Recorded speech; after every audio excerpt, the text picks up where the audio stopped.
1000 જે ઉત્પાદનનો ભાગ છે એ કાઢી નાખીએ તો બચ્યા ભાગ એ 600 રૂપિયા એ જમીન બી પર મળતું ભાડું છે. હવે વાત આવે છે જમીન સી પર. તો જમીન સી પર તો એવો કોઈ એક્સેસ ભાગ બનતો જ નથી, વધારાનો કોઈ એવો ટુકડો છે જ નહીં. તો એ જમીન સી એ સીમાંત જમીન છે જેના પર ભાડું શૂન્ય છે. એટલે કે જમીન સી પ્રથમ વખત ખેડાણ હેઠળ લેવામાં આવેલી જમીન છે. હવે મિત્રો તમને એમ થાય કે સાહેબ આના કરતાં જો જમીન ડી હોત તો મિત્રો જમીન ડી હજી ઉદાહરણમાં લઈએ તો ફરીવાર જમીન સી એ પૂર્વ સીમાંત જમીન હવે બનવાની તરફ જશે અને જમીન સી પર પણ ભાડું મળશે. અને જમીન ડી પહેલી વખત જો ખેડીશું તો જમીન ડી એ શૂન્ય ભાડાવાળી એટલે કે સીમાંત જમીન બનશે. તો આમ જેમ જેમ વસ્તુની જરૂરત પડતા આપણે વધારાની જમીન ખેડતા જઈએ છીએ તેમ વધારાની જમીન ખેડતા આપણે ભાડાના તફાવતો એમની ફળદ્રુપતાને આધારે જોઈએ છીએ. મિત્રો આ જે ચર્ચા આપણે કરી રહ્યા છીએ એ ચર્ચાનો જે મૂળ ભાગ છે એ છે કે ખેત ઉત્પાદન વધારવાની રીત. મિત્રો ખેત ઉત્પાદન બે રીતે વધી શકે. નંબર 1, આંતરિક માળખાથી અને બીજું બાહ્ય માળખાથી. તમે કહેશો આ આંતરિક માળખું બાહ્ય માળખું શું છે? મિત્રો વાસ્તવિકતા એવી છે કે મારી પાસે માનો કે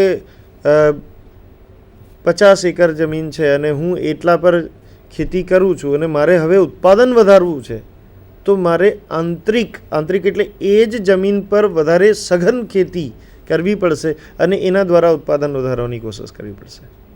આ એક રીત છે. બીજી રીત એ છે કે મારે ઉત્પાદન વધારવું છે અને મારે એ જ જમીન પર વધારે મહેનત કે વધારે કંઈક પરિસ્થિતિ ઉત્પન્ન નથી કરવી, પણ મારે હવે નવી જમીનને ખેડાણ હેઠળ લેવી છે એટલે કે વિસ્તૃતીકરણ કરવું છે. તો આ બાહ્યતા તરફની વાત થઈ. આપણે જમીનનો વ્યાપ વધારીએ છીએ.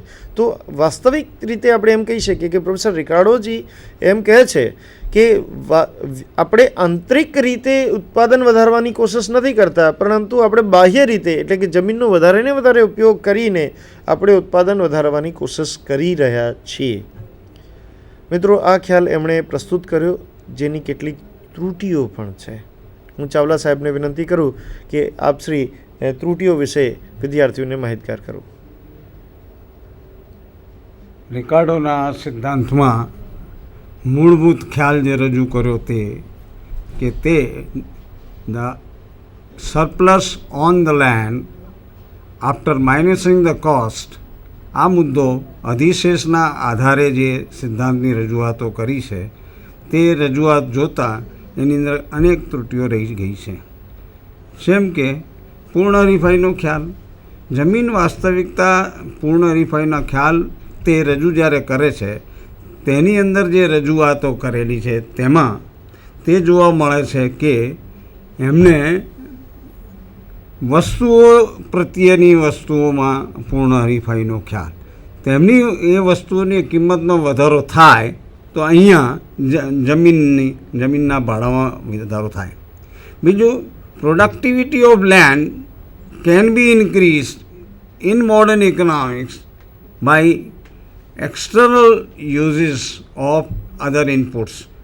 બાહ્ય વસ્તુઓનો ઉપયોગ કરીને ઉત્પાદનમાં વધારો કરી જમીનનો ઉપયોગ કરતાં તેના ઉત્પાદન વધારો થઈ શકે છે. આ સિવાય જમીનનો અનેક બીજા પણ ઉપયોગોમાં લેવાયેલા છે. તે ફક્ત અનાજની ઉત્પાદન કે ઉત્પાદકતાના ખ્યાલના આધારે તેનું ભાડું ગણાતું નથી. જેમ કે કરારી ભાડાનો ખ્યાલ જે રજૂ કરવામાં આવેલો છે તે નિર્ધારિત જ હોય છે, એ વસ્તુ સાચી, પણ સાથોસાથ એ જમીનનો ઉપયોગ ઉત્પાદન કે અનાજના ઉત્પાદન સિવાય ઉપયોગમાં લેવામાં આવે તો તેનું ભાડું પણ જુદું હોઈ શકે છે. એનો એક દાખલા દ્વારા હું સમજૂતી આપું. માર્શલે જ્યારે એક મશીનનો ઉપયોગ કે ઇલેક્ટ્રિક મોટરનો ઉપયોગ કરવાનો ખ્યાલ રજૂ કર્યો તેની અંદર એ રજૂ કરે છે કે એક વસ્તુનો ઉપયોગ અગર 2 હોર્સ પાવરની મશીન હોય તો તેનો ઉપયોગ અડધા હોર્સ પાવર માટે પણ થઈ શકે છે, 2 હોર્સ પાવર માટે પણ ઉપયોગ થઈ શકે છે. તો શું આ બંને વચ્ચેના ભાડાનો ખ્યાલ જુદો જુદો આપી શકાય ખરો? તેથી એઝ કોન્ટ્રાક્ચ્યુઅલના બદલે ભાડા તરીકે કે ભાડા મુજબ કે ભાડા રહિત આ બાબતોનો ખ્યાલ તે આજે જે જોવા મળે છે તે રિકાર્ડોના સિદ્ધાંતને તેની નિષ્ફળતાઓની ખ્યાલની રજૂઆતો કરે છે. અને ટૂંકમાં કહું તો અધિશેષનો ખ્યાલ તે ફક્ત જમીનને અનાજ ઉત્પાદન તરફના ખ્યાલની સમજૂતી આપે છે, એ સિવાય તે સમજૂતી આપતો નથી. આ બાબતની રજૂઆત પછી હું આપને વિનંતી, અમે લોકો આ બાબતે આપશ્રીને મિત્રો ઝડપથી હું સમાપન તરફ વાત કરું. એક વખત આપણે ત્રુટીઓની વાતને ફરી જોઈ લઈએ. મિત્રો, જમીનનો એકોદશી ઉપયોગ હોતો નથી. જમીન એ ઉત્પાદન કાર્ય માટે, રહેઠાણ માટે પણ ઉપયોગમાં આવે છે અને ત્યાં પણ ભાડું મળતું આજકાલ આપણે જોઈએ છે. એટલે કે રિકાર્ડોના ખ્યાલની અહીં આ ત્રુટી ગણી શકાય. નેક્સ્ટ, પૂર્ણ હરીફાઈનો ખ્યાલ એ માત્ર સૈદ્ધાંતિક ખ્યાલ છે, એ વ્યવહારિક ખ્યાલ નથી. વ્યવહારમાં પૂર્ણ હરીફાઈ જોવા મળતી નથી અને એટલા માટે એ એના ખ્યાલની ત્રુટી છે. નંબર 3, સીમાંત જમીનનો ખ્યાલ જે એમણે આપ્યો, એ સીમાંત જમીનનો ખ્યાલ એ કદી પણ અમલી જોવા મળ્યો નથી. એટલે કે જો કોઈ ખેડૂતને એમ કહેવામાં આવે કે તમારી જમીન પહેલી વાર ખેડવા આપો, હું ભાડું નહીં આપું, તો કોઈ વ્યક્તિ એ ખેડાણ માટે એ જમીન આપશે જ નહીં અને એવો ખ્યાલ કદી હોતો જ નથી. નંબર 4, એ વાસ્તવિકતાથી કંઈક જુદી વાતો રિકાર્ડો એ રજૂ કરી છે. એટલે કે એમણે કીધું કે સૌથી પહેલાં એ જમીન, પછી બી જમીન, પછી સી જમીન ખેડવામાં લેવામાં આવશે. પરંતુ જ્યારે સત્યતા તપાસવામાં આવી આ દુનિયામાં, ત્યારે હકીકતમાં કંઈક ઊંધું બન્યું કે લોકોએ સૌથી પહેલાં સી જમીન ખેડી, એટલે કે નિમ્ન કક્ષાની જમીન ખેડી. પછી એમને ખબર પડ્યું કે આના કરતાં સારી બી આ છે, પછી એમના કરતાં સારું એ પણ છે. એવું ખબર પડતાં ધીરે ધીરે લોકો ઊંધા ક્રમમાં આગળ વધ્યા છે.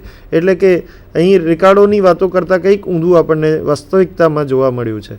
નંબર 3, ઉત્પાદનના ઇનપુટ્સ, એટલે કે એના બિયારણ, એના જંતુનાશક દવાઓ વગેરેનો ફેરફાર જો આપણે કરીએ તો સ્વાભાવિક રીતે ઘટતી સીમાંત પેદાશનો નિયમ જ લાગુ પડે છે એવું આપણે કહી શકીએ નહીં. એમાં ફેરફારો એ શક્ય છે. અને હવે લાસ્ટ વસ્તુ જે સૌથી મહત્ત્વની છે, અને તે એ કે જમીનને જ ભાડું મળે એ વાત અસ્વીકૃત છે. મિત્રો, આ બાબતનો ખ્યાલ આપ્યો આધુનિક અર્થશાસ્ત્રીઓએ અને એટલે જ નવો જે બીજો ખ્યાલ ઉત્પન્ન થયો તેનું નામ છે અછતી ભાડું. આધુનિક અર્થશાસ્ત્રીઓ એમ કહે છે કે જે પણ વસ્તુમાં અછત પેદા થશે તે વસ્તુને ભાડું મળશે, નહીં કે માત્ર જમીનને.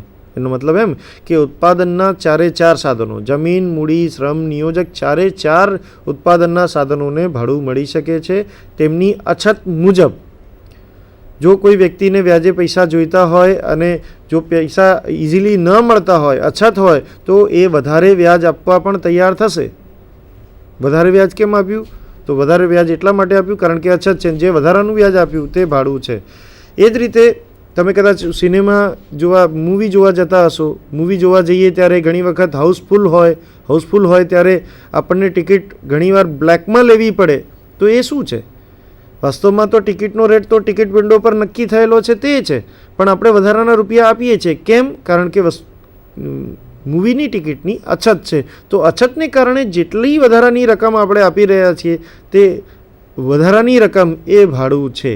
તો એ રીતે અહીં આધુનિક અર્થશાસ્ત્રીઓ અને ખાસ કરીને શ્રીમતી રોબિન્સને સ્પષ્ટ રીતે કહ્યું છે કે અછત એ ભાડાનું મૂળ કારણ છે, નહીં કે જમીનની વાતો કે જમીનની ફળદ્રુપતાનો તફાવત. અને એટલા માટે ભાડાનો અછતી ખ્યાલ એ વધારે પ્રસ્તુત જણાય છે.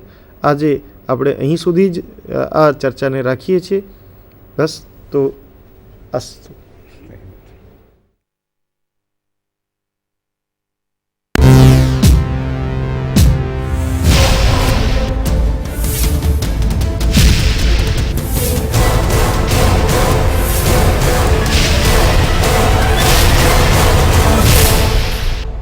Sandhan All Gujarat Integrated Classroom સેટેલાઇટના માધ્યમથી જોડતી કડી એટલે સંધાન.